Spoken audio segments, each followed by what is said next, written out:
నమస్తే VTV political channel కు స్వాగతం. డాక్టర్ బిఆర్ అంబేద్కర్ కోనసీమ జిల్లా పరిధిలోని శంకరగుప్తం మేజర్ డ్రైన్ ఆధునీకరణ పనులు ఎట్టకేలకు ప్రారంభమయ్యాయి. మంగళగిరిలోని తన క్యాంపు కార్యాలయం నుంచి వర్చువల్ గా పనులను డిప్యూటీ సీఎం పవన్ కళ్యాణ్ ప్రారంభించారు.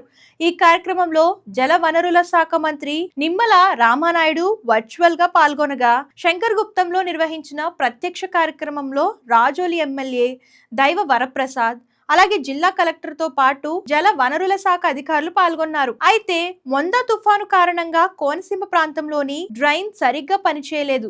దీంతో కొబ్బరి తోటలకు తీవ్ర నష్టం వాటిల్లింది. శంకరగుప్తంలోని కొబ్బరి రైతులు ఎంతగానో నష్టపోయారు.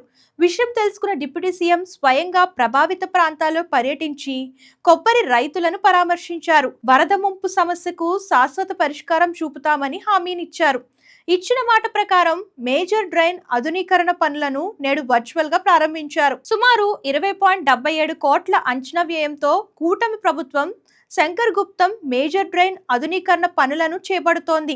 ఈ ఆధునీకరణ పూర్తయితే వర్షాకాలంలో నీరు నిల్వదు. తద్వారా వేల ఎకరాల్లో సాగవుతున్న కొబ్బరి, ఇతర పంటలకు కూడా రక్షణ లభిస్తుందని అధికారులు చెప్తున్నారు.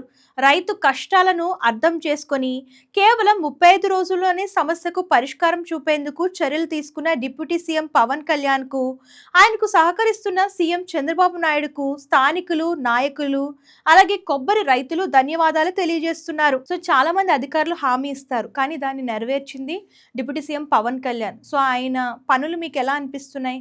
సో దాని గురించి మీరు కామెంట్ రూపంలో తెలియజేయండి. ఇలాంటి లేటెస్ట్ న్యూస్ కోసం మన ఛానల్ ఫాలో అవడం, సబ్స్క్రైబ్ చేయడం మర్చిపోకండి.